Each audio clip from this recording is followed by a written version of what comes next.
Darren, what do you think Hanneke Meyer and his coaching staff need to, what sort of creases do they need to iron out before the World Cup? What do they need to work on in the next month? There certainly are, as Rob mentioned, there are a couple of issues now. I think this match raised more questions rather than answers.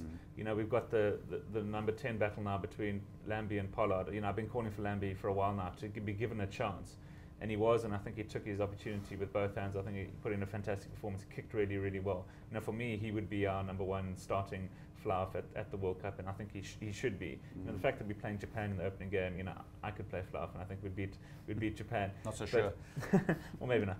But you know, so there's a question mark over there. You know, we know that Pollard is a big and who they combine with at number 9 too. Yeah, look, I mean, it almost has to be Pienaar now. I mean, you know, he's given nobody else a chance. You know, with Farid there's a question mark over him. He's got 4 weeks to get fit. Yeah. You're not sure if he is fit. If he is fit, he's not even taking part in training sessions, let alone, you know, on the bench, coming on for the last couple of minutes for matches. So, you know, massive question mark. Nobody really knows, you know, how fit he is or not.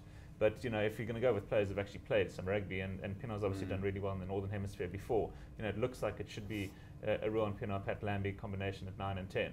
Now, outside of that, you've got the whole Jean de Villiers issue. Yeah, how they're going to fit him into the dynamic now. Absolutely, if you know, when he's fit. Yeah, I don't think Kriel and Linde had their best game together. I don't think it was you know, it wasn't awful, but it just wasn't their best game. But it probably didn't help that the week before, you know, Kriel was on the wing, and now he's moved back into midfield. Jean de Villiers threw a bit of a span in the works there.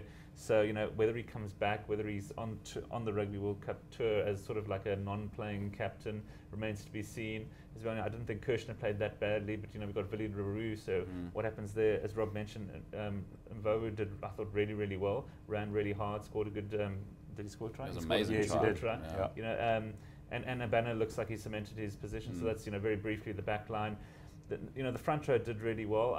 You know, it helped that Ayerza, who gave us a heartache in the Durban match, wasn't there. You know, that was like an 11th hour gift from God for the South African front row. But even when Beast came on and more experienced players come on, I don't really think we did any better. Yeah. Peter Steptoe came on as well. Certainly in the second half, South Africa went fantastic. We won 6-3. We didn't score a point when they were down to 14 men.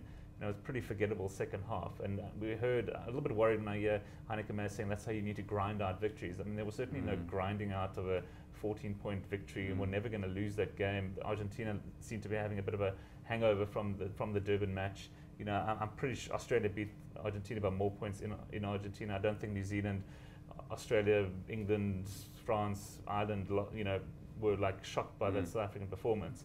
You know, I think everyone sort of expected them to win. And you know, even though it was a bit of an experimental team, everyone will say there's no bad South African team. So certainly for me, more questions than answers. As you said, there's no next match until the World Cup.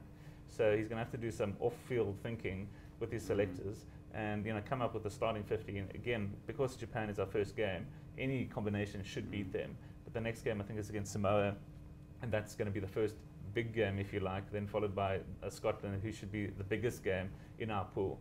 And this really remains to be seen how those teams are travelling at that point when we play them, if we have to win, if they've been, you know, upset by another team already, just to see, you know, getting through. But I mean, there's no question we're going to get through to the next stage, but this World Cup is all about the quarterfinal and who we play, and can we beat an England or an Australia or a Wales, you know, away from home. You know, that remains to be seen.